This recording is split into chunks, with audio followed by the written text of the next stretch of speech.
cyo tugira umutima rero kubashikako kugira ngo babone ko turi kumwe nabo tutabataye nk'abarundi bene wacu. Yego kuri kwa Khaled hari imiryango myinshi isanzwe ihagwariye ariko no munsi mwafashije imiryango 10 mbega mwaravye kugira ngo mushobore gufasha imiryango 10 iyo miryango 10 mwafashije yari imeze gute? Imiryango 10 twafashije harimo abana bagwaye cyane bamaze umwe amaze imyaka 3 agwariye ngaha uwundi amaze imyaka 4 agwariye ngaha mwamubonye ameze nk'akabebe kakivuka kandi amaze imyaka 4 yavukiye ngaha kuva iyo myaka 4 kugera uno munsi ntarigera ataha. Urumva uyo n'umwana babaye umuryango wiwe ntacucishoboje imyaka 4 bicaye ngaha n'undi mwana amaze imyaka 3 nawe nyene ari ngaha mwamubonye nawe nyene arababaye cyane n'undi ujya mwana w'umukobwa nawe amaze imyaka 2 nawe nyene arababaye cyane uriya mu mama agwaye ibere.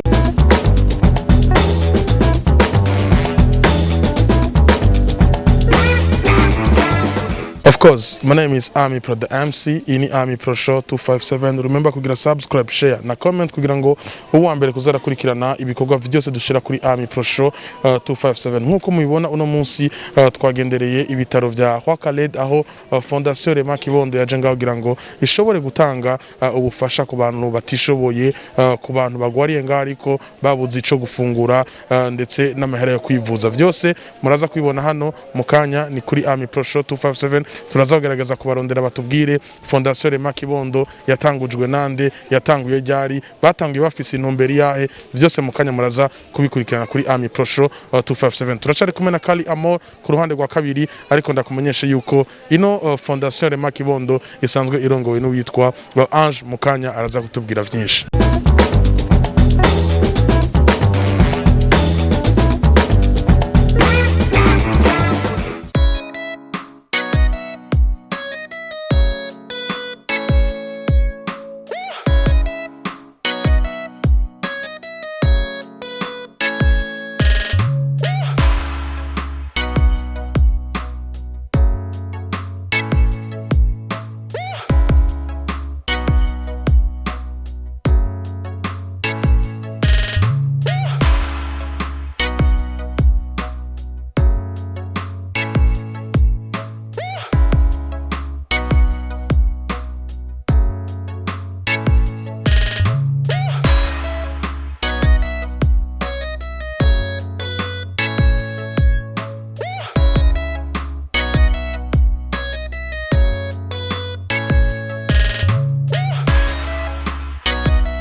Yes, turacari kuri Khaled ku bitaro aho Fondation Rema Kibondo no munsi yaje gufasha abantu batishoboye, abantu bifuza ubufasha. Fondation Rema Kibondo rero nkuko nababwiye isanzwe irongowe n'umwigeme yitwa Ange. Ange turi kumwe hano n'umukobwa kiri muto cyane. Ange ni sawa? Ni sawa. Meze neza? Ndaho ndashima. Uno munsi urongoye Fondation Rema Kibondo niwe wayitanguje imbere y'amategeko. Kubera iki gutanguza Fondation Rema Kibondo? Kubera nashaka mfashe abantu batishoboye. Kubera abantu bakeneye ubufasha ni benshi umva nacensha rero duke mfise numva ndadusangire hamwe n'abandi dukufise udusangire n'abandi si kenshi tubona abana bafise imyaka mike nk'aba bashobora gutanguza iki kintu kubera iki gutanguza neza na neza Fondation Rema Kibondo nuko hari ufise uburyo bwinshi nuko yifuza gufasha canke hari ubundi buryo waronse bushobora gutuma n'umunsi wotanguza ino fondation nta buryo bwinshi bifise gusa ndafise duke umva gusangira hamwe n'abandi kandi nta n'uburyo mva nagenda umva ndaronka ahandi hantu atari ku Mana hamwe no ku bavyeyi banje umva bambaye hafi uno munsi mwafashije imiryango 10 imerewe nabi kugira ngo mushobore gufasha iyo miryango 10 mwisunze iki kuko hano kuri Khaled abantu bagwaye ni benshi gufasha imiryango 10 kubera iki gufasha iyo miryango 10 twaravye abamaze igihe kirekire umva mu bitaro badafise ibyo bafungura ababagemurira umva twaje tubona rero umva ni byiza tubafashe voilà tubafashe umva tubabe hafi kumva kwera nabo nyene barakeneye umva umuntu abafashe umuntu abaremesha ego Fondation Rema Kibondo no munsi iratanguye irafashije abambere bigiye gukurikirana gute ibikurikira ntabyo turamenya Imana yonyene nibizi bizokurikira ariko ibizokurikira tuzebamenyesha nta kibazo nkuno munsi ashaka kuba ari abantu bariko baragukurikirana muri kano kanya bifuza kugufasha kugira ngo ejo bandanye ufasha n'abandi mbega bo gufasha gute bo gusanga hehe bo gufasha iki mu kumfasha bomfasha gusa umva bamfate umva mu mugongo umva kwera umva ni ikintu kinini gikeneye umuntu umva muba hafi afasha agakena hamwe n'abamwe umva abamwegereza bakamuhanura voilà umva ico nico kinini abantu bomfasha bakanansengera kuri umva ndije nye ntavyo no kwishoboza ego ndagushimiye murakoze cyane Yes, turacari kuri Khaled ku bitaro aho nkuko nabibabwiye kuva tugitangura Fondation Rema Kibondo no munsi yaje kugarukira abantu batishoboye yaje kugarukira abantu bagwaye muri kano kanya rero nkuko muri ko murabibona imbere za kamera turi kumwe n'icegera curongoye Fondation Rema Kibondo ikaze kuri Amipro Show. Ndabaramukije cyane Amipro. Mumeze neza. Yego cyane. Muri kano kanya tubasanze kuri Khaled muberewe muri kumwe nabo mwazananye nka Fondation Rema Kibondo mbega icabazanye hano ni iki Fondation Rema Kibondo irimwe abantu bangana gute yatanguye ryari mwatanguye munsi ntumbere ya murakoze cyane Amipro ego mwadusanze kuri Khaled twaje gusuhuza imiryango 10 imerewe nabi cyane abagwayi bagwaye cyane gose twaragize descente turaza kuraba ko Fondation Rema Kibondo ni fondation yo gufasha umwana atishoboye n'uwo ari wo wese atishoboye cyo tuba dufise tukakimufasha kuko dufise umutima wo gufasha kuko fondation yacu icivuga cayo ni fasha kuko nawe warafashijwe ego uno musaho tugeze twahageze kuko twafashijwe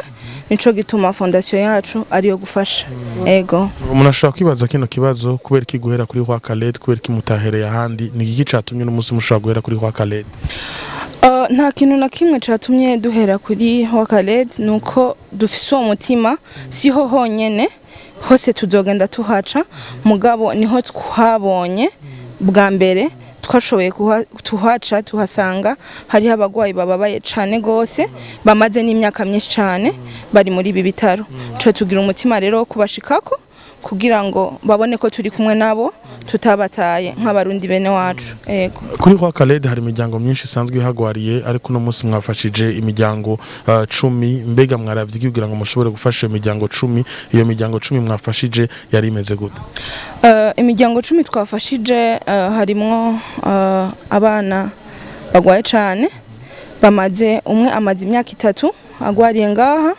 uwundi amaze imyaka 4 agwariye ngaha mwamubonye ameze nk'akabebe kakivuka kandi amaze imyaka 4 yavukiye ngaha kuva iyo myaka 4 kugera uno munsi ntarigera ataha urumva uyo n'umwana babaye umuryango wiwe ntacu cishoboje imyaka 4 bicaye ngaha n'undi mwana amaze imyaka 3 nawe nyene ari ngaha mwamubonye nawe nyene arababaye cyane n'undi ujya mwana w'umukobwa nawe amaze imyaka 2 nawe nyene arababaye cyane uriya mu mama agwaye ibere nawe nyene arababaye cyane amaze umwaka wose n'abandi twagiye twisunga ububabare bw'umugwayi twisunga n'igihamaze kuko urumva ko baba bari mu gihe kitoroshe yego iyo miryango yose uko ari 10 twashoboye kuganira nayo yashimye igashimira Fondation Rema Kibondo igashimira n'usanzwe ayirongoye umwana kiri muto yitwa Ange Bella ikibazo kica kiza ni kimwe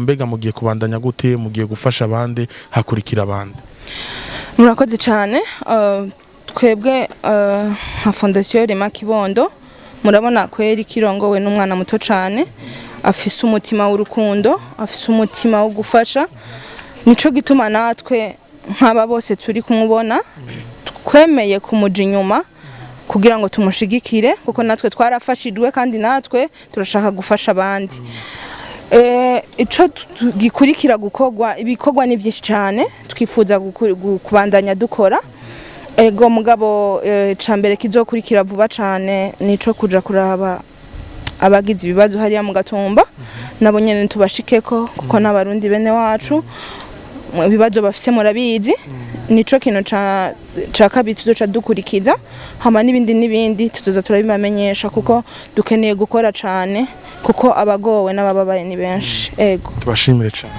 turabashimiye namwe cane murakoze cane mwakoze no kudufata mu mugongo merci beaucoup. Yes, nuko turacari muri Khaled nkuko nababwiye ni Fondation Rema Kibondo yaje kuraba abagwayi kugira ngo ishobore kubafasha ndi kumwe n'umwe mu basanzwe bari muri iyo Fondation la Savani sawa. Ni sawa. Meze neza. Yego ndashima. Karibu sana kuri Amipro Show. Merci sana na. Muri kano kanya muri Khaled nka Fondation Rema Kibondo mwaje gufasha abantu bagwaye kubera iki kwiyumvira Khaled kugira ngo mushobore gufasha abagwayi no munsi. Kubera twagerageje kuraba ahantu hari abantu bari favorize abantu badafise ikintu bashobora gufungura canke bamerewe nabi cyane gusumba abandi that's why twashimye kuza kuri Khaled mbega muri ko mufasha abantu bameze gute kuko abagwariye ngaha ni benshi mwafashije imiryango ingahe mwayifashije iki kuri uno munsi twafashije imiryango 10 kandi turiko turaba abantu bagwaye bimwe baremvye cyane gusumba abandi hama turiko tubaha imiceri 10 kilo y'umuceri na 10 kilo y'ibiharage na karto 2 z'amata amasabuni dusanze ari umudamu nawe tukamuha igitenge n'ubufu bw'ibuyi n'isukari ego Fondation Rema Kibondo nitwara tuyizi cyane ariko ubu turayimenye turamenya ibikorwa byanyu mbega mugiye kubandanya mufasha hagiye kurikira ibiki hagiye gukurikira ibintu byinshi mutiteze ko ibintu byinshi kuko tuje dufise umutima wo gufasha kuko nta muntu atigeze afasha nimba ndi ngaha je uno munsi canke Ange canke Bigi canke na Amipro turi kumwe ngaha ni kubera yarafashije mu buzima rero nimba je narafashije ifoke naje fasha participer mu kintu nafashije naje vuge ejo imbere y'Imana nzovuge la savari igeze gufasha ndagushimire cyane yego merci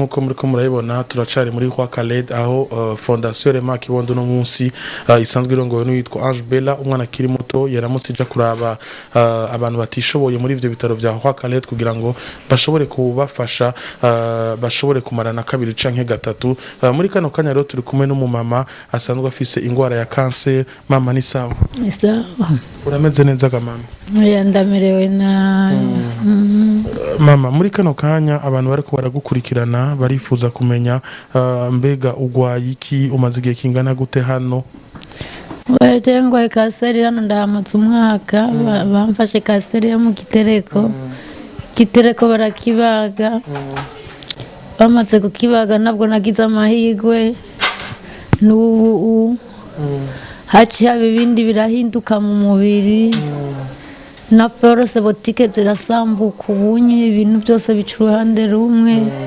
umva nta mahoro mfise kugira ngo ndonke umuti biragorana cyane. Mbega umuti usanzwe usanzwe ugurwa ngahe unwa gute ku munsi kuko hashobora kuba hari abantu babikora gukurikirana abashaka no kugufasha bakakugurura uyo muti bisaba uburyo bungana gutega mama? Hari igihe ngiye kugura kubera na kenshi bakunda kuntera n'amaraso ngiye kugura amashashi 2 bambwira 30,000. Ubundi muti hari igihe ngiye kugura serumu n'ubundi muti baterana barambwira 22,000. Uko nyine ndose bakabona kuntera uwo muti nkagira agahengwe gatoyi. Ariko hari icizere yuko ushobora gukira nimba hari icizere bisaba uburyo bungana gute nimba urashobora kuvuga n'abaganga? Yewe ndafise kwizera ko nzokera kubereje ikintu gisigaye kimbabaje nuko nyine force boutique zasambutse kugira ngo ndo nk'umuganga ariko bambwiye ngo saha hafi ko biracagorana ngo bagomba kurondera barabekora bo muri shiririje ko bakorana n'uwo muri gynecologue kugira ngo ushobore gukira, kugira ngo barabe ko nokira nkagira mitende bukebuke. Muri kano kanya wejeje guhabwa amata, wahawe amasabuni, imiceri, ibiharage, amasukari n'ubufu washoboye guhabwa na Fondation Rema Kibondo isanzwe irongoye n'umwana atarashikana imyaka 20 aracari muto ariko afite umutima wo gufasha.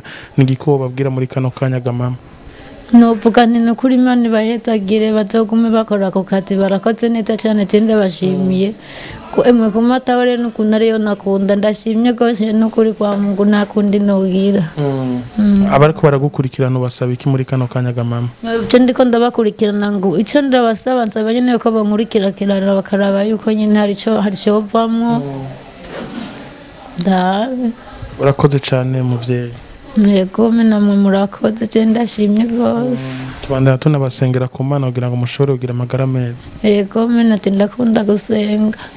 Murakoze. Naje ndashimye.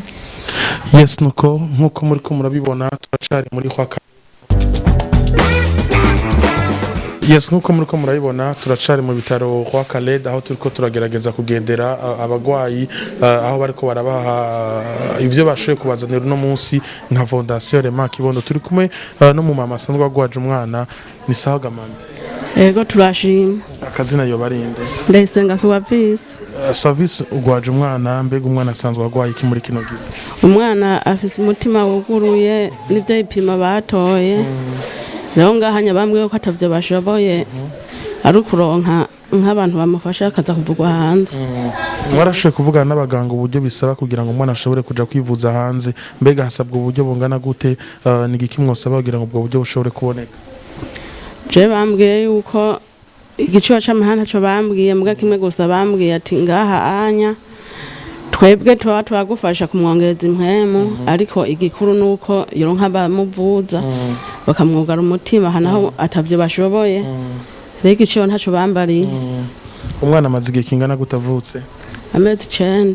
Uno munsi washoboye kuronka ubufasha wafashijwe mu bandi na Fondation Rema Kibondo isanzwe irongoye n'umwana akiri muto yitwa Ange. Nigiki webwira muri kano kanya ndetse utera nakama abandi bantu barako baragukurikirana kugira ngo ejo canke hirya ejo nabo nyene bashobore kugarukira ushobore kuronka utwufungura? Nukuri ikintu mbanje gushima Imana yabarungitse ikabaho umutima wo kugarukira ku bandi bamerewe nabi. Ego hanyuma namwe mukagira umutima w'urukundo. Ico nosaba nuko Imana yobagira neza mukazohanura umutima w'urukundo. Murakoze cyane mama. Ego namwebwe murakoze. Turacari muri kwa Khaled nkuko nabibabwiye ni Fondation Rema Kibondo no munsi yaje kugarukira abantu batishoboye nkuko muri ko murabibona turi kumwe n'undi mu mama n'umwana wiwe. Namahoro ga mama? Namahoro cyane. Mumeze neza? Yego turameze neza ariko turagwaye. Akazina musanzwe mwitwa gute? Je nitwa Nahigombe Emerine.